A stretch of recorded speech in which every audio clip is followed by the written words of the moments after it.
नमस्कार, आप सभी का स्वागत है नेक्स्ट टॉपर ह्यूमैनिटीज पर। और आज आप सिद्धार्थ पटेल के साथ में पढ़ने वाले हैं आपका चैप्टर सोशल जस्टिस का रैपिड रिवीजन।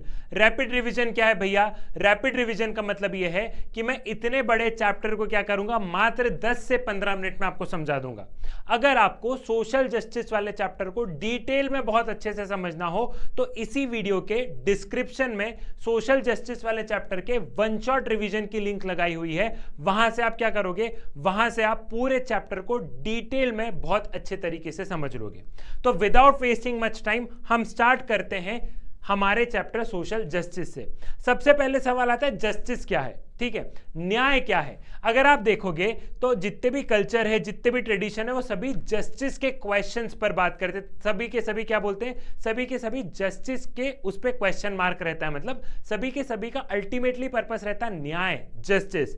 अगर आप इंडियन कल्चर या हमारी चीजों को भी देखोगे तो हम क्या देखते थे, राजा महाराजा के लिए जस्टिस क्या होता था, धर्म। वो देखते थे कि जैसा धर्म बोलता है वही सही और वही गलत। राजा पहले कैसे डिसाइड करता था कि ये सही है ये गलत है, धर्म के हिसाब से। वैसे ही अगर हम लोग वेस्टर्न फिलॉसफी में बात करें तो प्लेटो या एरिस्टोटल ऐसे बहुत सारे थिंकर आए हैं जिन्होंने कि जस्टिस की डेफिनेशन को अलग अलग तरीके से बताया है। लेकिन हम जितने भी थिंकर्स देखते हैं, जितने भी कल्चर देखते हैं, जितने भी ट्रेडिशन, जितने भी रिलीजन, कहीं ना कहीं सब लोग किस पे बात करते हैं, कहीं ना कहीं सब लोग जस्टिस पर बात करते हैं। आखिरकार सोशल जस्टिस होता क्या है? सोशल जस्टिस मतलब समाज में न्याय। न्याय मतलब कि समाज में जब हम रिसोर्सेज को रीडिस्ट्रीब्यूट करें, रिसोर्सेज, अपॉर्चुनिटीज, तो सभी को बराबर का हिस्सा मिलना चाहिए। रीडिस्ट्रीब्यूशन के समय ऐसा नहीं होना चाहिए कि कोई बहुत अमीर हो गया, कोई बहुत गरीब हो गया, ठीक है। समाज में एक तरीके से स्टेबिलिटी, एक तरीके से न्याय आना चाहिए। अब यहां पे बात हुई equal treatment for equal. Equal treatment for equal मतलब कि यहां पे हम लोग बात कर रहे हैं कि सारे इंडिविजुअल के पास में कुछ बेसिक कैरेक्टरिस्टिक्स होती है जो कि बाय ह्यूमन बीइंग रहती है। हम सबको इक्वल ट्रीटमेंट मिलना चाहिए। मेरे साथ और आपके साथ इक्वल अमाउंट ऑफ ट्रीटमेंट होना चाहिए। मेरे पास वोटिंग राइट है तो आपके पास भी होना चाहिए, प्रोवाइडेड 18+ हो तो, ठीक है। मतलब कि कोई डिस्क्रिमिनेशन नहीं होना चाहिए। अगर हमें भगवान ने हमारे साथ में कोई डिस्क्रिमिनेशन नहीं किया है, अगर भगवान ने हमें इंसान बना के भेजा है, तो कुछ राइट्स, कुछ बेसिक अमाउंट ऑफ इक्वालिटी तो हम डिजर्व करते हैं। अगर हमने सबसे पहले वो इक्वालिटी लिया है तो वो जस्टिस का पहला प्रिंसिपल हो जाएगा कि तुमने एटलीस्ट समाज में कुछ बेसिक राइट, एक डिस्क्रिमिनेशन तो नहीं करो। तो पहली बात तो वो न्याय वहीं पे स्थापित हो गया कि हमने क्या बात करी, हमने बात करी इक्वल ट्रीटमेंट फॉर इक्वल। लेकिन इसी चीज में मैं एक लाइन और जोड़ूंगा, equal treatment for equal and unequal treatment for unequal. अब ये क्या बोल दिया, अनइक्वल ट्रीटमेंट फॉर अनइक्वल मतलब है रिकॉग्निशन ऑफ स्पेशल नीड्स। मतलब कि हम सब कानून की नजर में इक्वल हैं, हम सबके पास में वोटिंग राइट्स है बहुत बढ़िया, हम सबके पास में सारी चीजें बहुत ही शानदार। लेकिन सिद्धार्थ को कंपेयर नहीं किया जा सकता है। मान लो कि कोई बच्चा जो आंखों से देख नहीं सकता है, वो बच्चा जो कि हैंडीकैप है, जो चल नहीं सकता है, तो उसके हमें स्पेशल नीड्स को ध्यान में रखना होगा। उसके लिए सरकार को उसकी स्पेशल नीड्स को बहुत ध्यान से समझना होगा। और इसलिए सरकार हो सकता है उसके लिए 4 चीजें ज्यादा करे कंपेरेबल मेरे। तो equal should be treated equally and unequal should be treated unequally. कानून की नजर में, राइट्स की नजर में हम सारे लोग इक्वल हैं, लेकिन जब कुछ करने की बारी आएगी तो सरकार मेरे लिए तो करेगी, लेकिन इन लोगों के लिए भी क्या करेगी, इन लोगों के लिए मतलब जो पीछे छूट गए हैं उन लोगों के लिए सरकार 2 चीज ज्यादा करेगी। अब बारी है प्रोपोर्शनेट जस्टिस। प्रोपोर्शनेट जस्टिस को आप जॉन रॉल्स की थ्योरी से और बहुत अच्छी तरीके से समझोगे। बेसिकली पहले अपन समझते हैं कि जस्ट डिस्ट्रीब्यूशन क्या होता है। जस्ट डिस्ट्रीब्यूशन मतलब यह है कि हम ये स्वीकार कर रहे हैं कि हमारे समाज में क्या है, इनइक्वालिटीज हैं, सोशल इनइक्वालिटीज, समाज में इनइक्वालिटीज बनी हुई है। अब इनइक्वालिटी भैया कैसे खत्म होगी, जब हम रिसोर्सेज को रीडिस्ट्रीब्यूट बहुत अच्छे तरीके से करेंगे।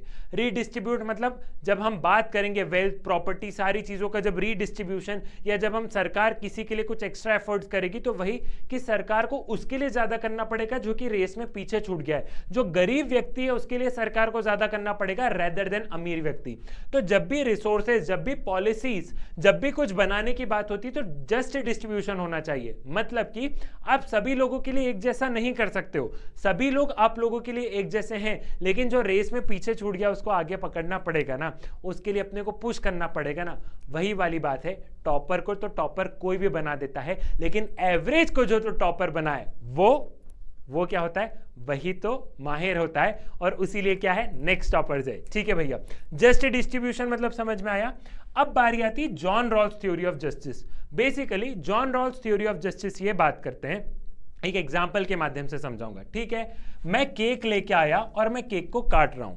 अब मेरे साथ में मेरे 4-5 दोस्त और हैं, मैं केक को काट रहा हूं, लेकिन हमने एक रूल बना लिया कि केक काटेगा सिद्धार्थ, और केक का पहला पीस उठाएगा राजू, फिर श्याम, फिर दूसरे सारे, और सिद्धार्थ सबसे आखिरी में उठाएगा। ठीक है, तो आप बताओ मैं कैसे केक काटूंगा। मैं केक कोशिश ये करूंगा कि मैं बराबर काटूं। क्यों? क्योंकि मैं सबसे आखिरी में केक उठाऊंगा तो मुझे डर रहेगा कि अगर मैंने कोई पीस छोटा कर दिया तो ऑफकोर्स वो छोटा पीस मेरे पास ही आएगा।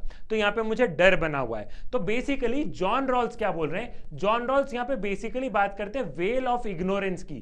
क्या बात करते हैं वो बात करते हैं कि जब भी आप पॉलिसीज या जब भी आप कुछ बना रहे हो तो आप इस तरीके से बनाओ कि वो सभी के लिए फ्रूटफुल हो। ठीक है, अगर मैं भूल जाऊं कि आज की तारीख में मैं कहां पे हूं, जॉन रॉल्स बोल रहे हैं कि आप पॉलिसी बनाने से पहले जब भी कोई चीज बन रही तो आप भूल जाओ कि आप समाज के किस सेक्शन को बिलोंग करते हो। ठीक है, आज की तारीख में मान लो आज कोई पॉलिसी बनानी है, ठीक, अपन बात कर रहे हैं आज की तारीख में, आज की तारीख में कोई पॉलिसी बनानी है और मुझे भूलना है कि मैं समाज में कहां बिलोंग करता हूं, मेरे पास में कितना पैसे हैं, कितनी प्रॉपर्टी है, कितनी सारी चीजें, मुझे सब भूलना है। अब मुझे पॉलिसी बनाना है तो मैं पॉलिसी ज्यादातर किसके फेवर में बनाऊंगा, मुझे, क्योंकि मन में डर रहेगा हे भगवान मैं कम से कम ऐसा ना हो मैं समाज में सबसे निचले हिस्से पे आ जाऊं, तो मैं ज्यादातर पॉलिसी किसको फेवर करूंगा, उन लोगों को फेवर कर दूंगा।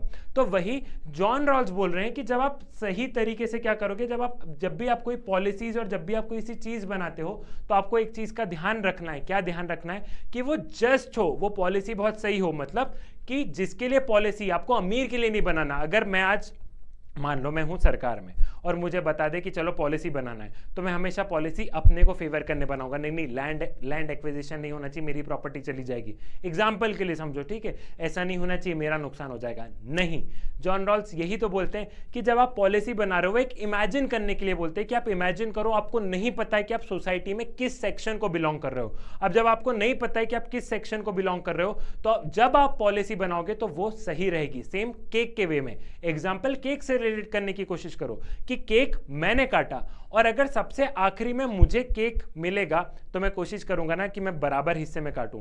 तो जब भी पॉलिसी बनती है तो वो इंसान पहले से सोचता है मैं समाज में कहां हूं, मैं अमीर हूं, मुझे पॉलिसी ऐसी बनानी जो मुझे ही फेवर करे। ये गलत हो रहा है, समझ रहे हो? ये थी जॉन रॉल्स की थ्योरी, और अच्छे से वन शॉट रिवीजन में देखोगे तो और अच्छे से समझ में आ जाएगा। ठीक है, परस्यूइंग सोशल जस्टिस एक तरीके से क्या है, हमें सोशल जस्टिस को परस्यू करना है। जो गैप है बिटवीन रिच एंड पुअर वो बहुत बड़ा है और पूरे वर्ल्ड में है। तो एक तरीके से क्या करना है, एक तरीके से हमें इसे गैप को कम करना है और सरकार को कुछ ऐसी पॉलिसीज को अपनाना है जिससे कि क्या हो, जिससे कि गैप कम हो। अब गैप कम होने के लिए सरकार दो तरीके की पॉलिसी अपनाती है, या तो फ्री मार्केट छोड़ देती है या स्टेट इंटरवेंशन। फ्री मार्केट में बेसिकली क्या होता है कि मार्केट में सरकार इंटरफेयर ना करे, समाज में सरकार इंटरफेयर ना करे, जो कैपेबल रहेगा वो काम कर लेगा, वो आगे बढ़ जाएगा।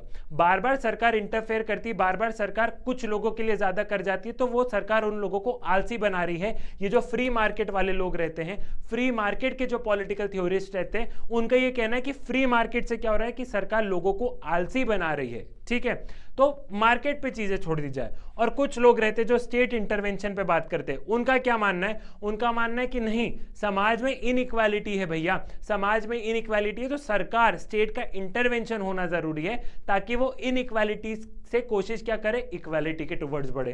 क्लियर? आई थिंक चीजें समझ में आ गई होगी, एक फ्लो पूरा समझ में आ गया होगा।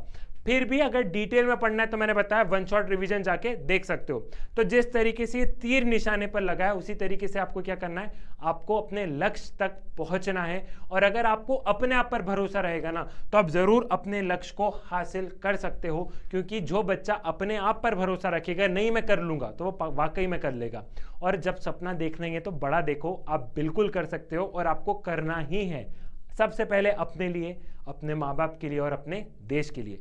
पॉलिटिकल साइंस में डरने की नहीं है बात, क्योंकि सिद्धार्थ पटेल है तुम्हारे साथ। मुलाकात होगी नेक्स्ट वीडियो में, उससे पहले चाणक्य नीति से लेके राजनीति तक तुम्हें जो चाहिए सब कुछ है मेरे पास। मिलते हैं नेक्स्ट वीडियो में, तब तक के लिए धन्यवाद।